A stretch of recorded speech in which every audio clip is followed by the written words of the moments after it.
साल 2014 की बात है। क्रीमिया को अलग करने के बाद पुतिन जनता से रूबरू हुए।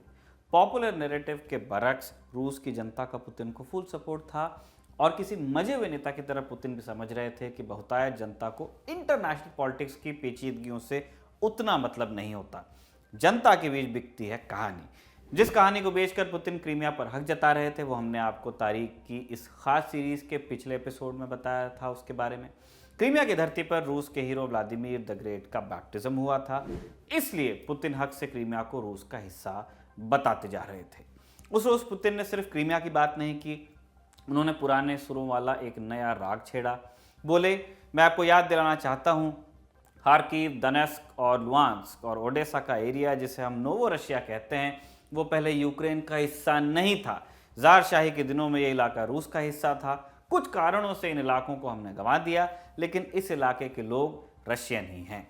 नमस्कार, मेरा नाम है निखिल और आप देख रहे हैं तारीख की स्पेशल सीरीज जिसमें हम आपको बताएंगे रूस और यूक्रेन के इतिहास के बारे में, ताकि तस्वीर कुछ साफ हो कि वर्तमान रूस यूक्रेन युद्ध में झगड़े की जड़ क्या है और इस संघर्ष की शुरुआत कहां से होती है।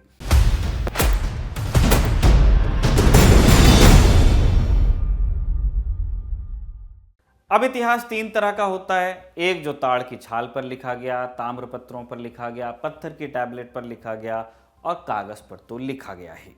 एक दूसरा इतिहास भी होता है जो रेत पर या धूल से लिखा गया, धूल उड़ी तो इतिहास भी मिटता गया। एक तीसरी तरह का इतिहास भी होता है जिसे पानी पर लिखा गया, नदियों ने लिखा और नदियों ने ही उसे दोहराया।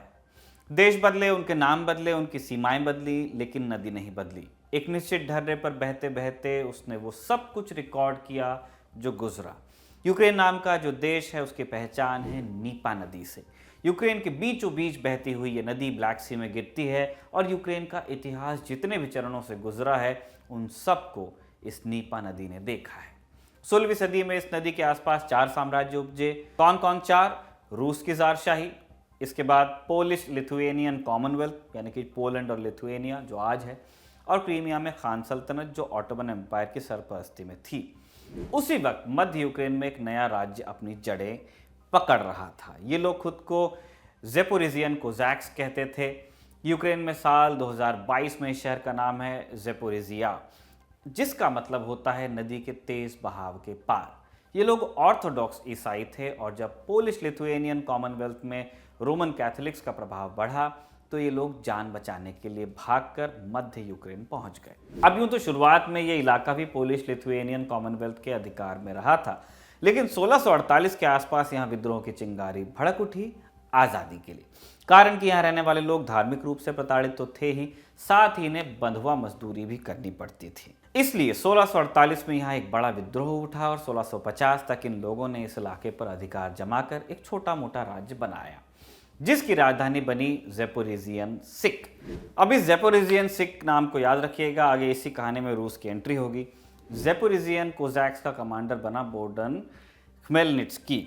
यूक्रेन की करेंसी यानी हरी वन के 5 मूल्य वाले नोट के पीछे, यानी कि वहाँ का 5 का नोट आज यानी कि 2022, उस नोट पर इनकी तस्वीर देखी जा सकती है। यूक्रेन की स्कूल की किताबों में इन्हें यूक्रेन के सबसे बड़े हीरो के रूप में पढ़ाया जाता है। ख्मेलनिट्स्की ने कुछ ही सालों में आसपास के सेटलमेंट्स को एक किया और मध्य यूक्रेन पर कोज़ैक्स का आधिपत्य स्थापित कर दिया। इस दौरान कोज़ैक्स को लगातार पोलिश कॉमनवेल्थ का आक्रमण सहना पड़ा, लेकिन किसी तरह वो अपना राज्य सुरक्षित बनाए रहे। इतना ही नहीं, उन्होंने कीव को पोलिश अधिकार से छीनकर ज़ेपोरिजियन राज्य में भी मिला लिया, जिस कारण ख्मेलनिट्स्की को नाम मिला प्रिंस ऑफ रूस। तब रूस था। यूक्रेन का कॉन्सेप्ट तब भी था, लेकिन कीवन रूस के इतिहास के चलते ये लोग खुद को रशियन और ज़ारशाही वाले रशिया को मॉस्कोवाइट्स कहकर बुलाते थे। शुरुआती सफलता के बाद ख्मेलनिट्स्की को एक के बाद एक हार मिली और उन्हें पोलिश लिथुएनियन कॉमनवेल्थ के साथ कई समझौते करने पड़े, जिसके कारण उनका राज्य उतना मजबूत रह नहीं गया। इसका एक कारण था क्रीमिया की खान सल्तनत, जो पूर्व और दक्षिण के एक बड़े हिस्से पर अधिकार रखती थी। शुरुआत में इन्होंने ख्मेलनिट्स्की के साथ अच्छे रिश्ते रखे, लेकिन जब पोलैंड से आक्रमण हुआ तो खान सल्तनत ने ज़ेपोरिजियन राज्य से और ख्मेलनिट्स्की से कन्नी गांठ ली। वो अपने हित देख रहे थे और नहीं चाहते थे कि पोलिश या कोज़ैक्स कोई भी ज़्यादा ताकतवर बन जाए। अब ख्मेलनिट्स्की को मुसीबत के वक्त नए साथियों की तलाश हुई। उनके सामने 2 ऑप्शंस थे, पहला ऑटोमन एम्पायर और दूसरा रूस की ज़ारशाही। अब इन दोनों के बीच डिसाइडिंग फैक्टर बना धर्म। चूंकि रूस में भी ऑर्थोडॉक्स ईसाईयत थी, इसलिए खमेलनित्स्की ने ऑटोमन एम्पायर की जगह ज़ारशाही को चुना। बात तय हुई तो जनवरी 1654 में रूस ने कोज़ैक्स के पास एक डिप्लोमेटिक मिशन भेजा पेरियास्लाव नाम के शहर में। आज ये शहर यूक्रेन की राजधानी कीव से करीब 90 किलोमीटर की दूरी पर स्थित है। यहाँ खमेलनित्स्की और रूस के बीच एक संधि हुई।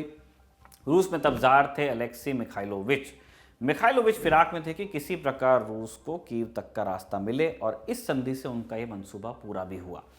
चूंकि संधि के असली दस्तावेज आज उपलब्ध नहीं हैं, इसलिए इसे लेकर यूक्रेन समर्थक और रूस समर्थक धड़े के मत अलग अलग हैं। एक कहता है कि यूक्रेन की स्वायत्तता बरकरार रही, जबकि दूसरा धड़ा मानता है कि यूक्रेन उसी दिन से रूस का हिस्सा हो गया। असलियत जो भी रही हो, एक बात तय थी, शुरुआत में दोनों तरफ के खेमों को इससे फायदा हुआ। रूस के साम्राज्य का विस्तार हुआ, वहीं ज़ेपोरिजियन कोज़ैक्स को पोलिश कॉमनवेल्थ के खिलाफ एक मजबूत साथी मिला। पेरियास्लाव की ट्रीटी के बाद इस इलाके के नक्शे में एक बहुत बड़ा बदलाव हुआ। मॉस्को, जो अब तक यूक्रेन के युद्धों से खुद को अलग रखता था, उसने पोलिश सेना के खिलाफ कोज़ैक्स की मदद करनी शुरू कर दी। इसके बाद यूक्रेन और पोलिश लिथुएनियन कॉमनवेल्थ के बीच 13 साल तक युद्ध चला।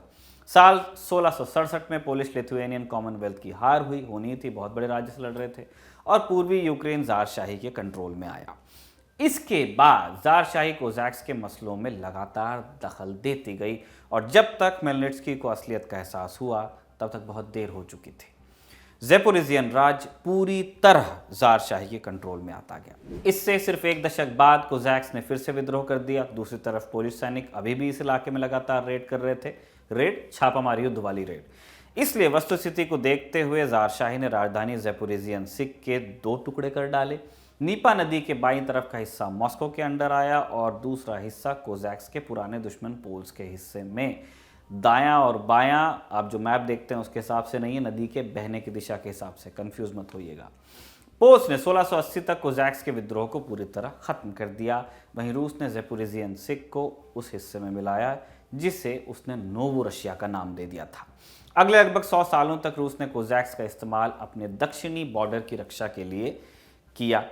शुरुआत में पुतिन का जो बयान हमने आपको बताया था, तब वो इसी घटना के बारे में बात कर रहे थे। 1760 तक यूक्रेन के एक बड़े हिस्से पर कब्जे के बावजूद पूर्वी यूक्रेन और क्रीमिया अभी रूस की पहुंच से बाहर ही था।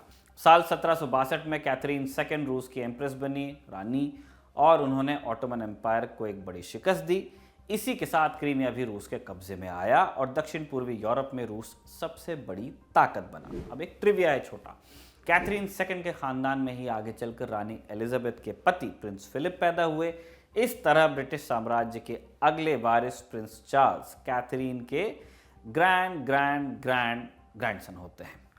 1770 में क्रीमिया पर कब्जा होने के बाद रूस को सीधे ब्लैक सी का रास्ता मिल गया, इसलिए उन्हें यूक्रेन में फोर्स तैनात करने की कोई खास जरूरत नहीं रही। इसके बाद रानी कैथरीन ने 1775 में ज़ेपोरिजियन कोज़ैक्स राज्य को पूरी तरह खत्म कर दिया, और ये पूरा इलाका रूस के नक्शे का हिस्सा बना। आगे चलकर 19वीं शताब्दी के अंत तक रूस ने लगभग पूरे यूक्रेन पर कब्जा जमाया, और ज़ेपोरिजियन कोज़ैक्स के राज्य को लिटिल रशिया, मेलोरशिया और न्यू रशिया यानी कि नोवो रशिया जैसे नाम दे दिए। अब ये तो रही इतिहास की बात, लेकिन बात इतनी ही होती तो कोई बात नहीं होती। पेरियास्लाव की संधि का वर्तमान युद्ध से क्या संबंध है, इसके लिए साल 1954 की एक घटना सुनिए। साल 1954 में पेरियास्लाव की संधि को 300 साल पूरे हुए। इस मौके पर सोवियत यूनियन ने एक खास पेंटिंग बनवाई जिसका नाम दिया forever with Moscow, forever with the Russian people, forever with the Moscow, forever with the Russian people, पूरा पेंटिंग का नाम है। इसी घटना की याद में रूस ने सोवियत यूक्रेन को तोहफे के तौर पर क्रीमिया सौंपा। रूस के जनमानस में इस घटना से पेरियास्लाव की संधि का एक विशेष खाका बना, जिसके अनुसार 1654 में खमेलनित्स्की के बुलावे पे रूस उनकी मदद के लिए पहुंचा था, ना कि एक राजनीतिक संधि के चलते। अब इस इतिहास का एक दूसरा पहलू भी है। यूक्रेनियन इतिहासकारों के अनुसार इतना तो सच है कि यूक्रेन ने रूस से संधि की थी, लेकिन उनका कहना है कि यह सिर्फ आधा सच है। यूक्रेनियन इतिहासकार इस संधि के एक खास पहलू पर प्रकाश डालते हैं। उनके अनुसार 1654 से पहले और बाद में भी खमेलनित्स्की ने पोलिश लिथुएनियन कॉमनवेल्थ और ऑटोमन एम्पायर के साथ ऐसी ही कई संधियां की थीं। मूल रूप से इन संधियों और पेरियास्लाव संधि में कोई खास फर्क नहीं था। उनके साथ जो किया, इनके साथ जो किया, लगभग एक ही है, ये कह रहे हैं यूक्रेनी इतिहासकार। इसलिए ये कहना कि क्या संधि के आधार पर यूक्रेन ने रूस में खुद को विलय कर लिया, यूक्रेनियन इतिहासकारों के हिसाब से 1654 की संधि यूक्रेन पर रूस के जबरदस्ती कब्जे का इतिहास है। इसकी बानगी खमेलनित्स्की के पत्रों में भी मिलती है, जो उन्होंने 1654 के बाद रूस के जार को लिखे। इन पत्रों में उन्होंने संधि की शर्तें तोड़ने के लिए जार के आगे विरोध दर्ज कराया है। यूक्रेन समर्थकों का कहना है कि यूक्रेन ने कभी भी खुद को रूस का हिस्सा नहीं माना। उनके लिए पेरियास्लाव संधि मित्रता के बजाय औपनिवेशिक अतिरेक की शुरुआत थी। शुरुआत जब एक बड़ी ताकत ने छोटी ताकत के साथ संधि का फायदा उठा लिया और उस पर कब्जा किया। कविताएं इतिहास का दस्तावेज तो नहीं होती, लेकिन वो तब के समय के लोगों की भावनाओं को जरूर दर्ज करती हैं। टारस शेवचेंको को यूक्रेनियन भाषा और साहित्य का जनक माना जाता है। 1850 में अपनी एक कविता में उन्होंने यूक्रेनियन लोगों की भावना का जिक्र किया है। सुनिए। बोडन खमेलनित्स्की से मुखातिब होकर वो लिखते हैं, शराब पीने वाले बोडन, अगर आज तुम पेरियास्लाव को देख पाते, खंडहर बन चुके अपने महल को देखते, तो तुम शराब की बोतल लेते और उसमें डूब जाते। तारीख के इस शानदार एपिसोड को लिखा है हमारे साथी कमल ने और कैमरे पर रिकॉर्ड किया है हमारे दोस्त जतिन ने। देखते रहिए दी ललन टॉक।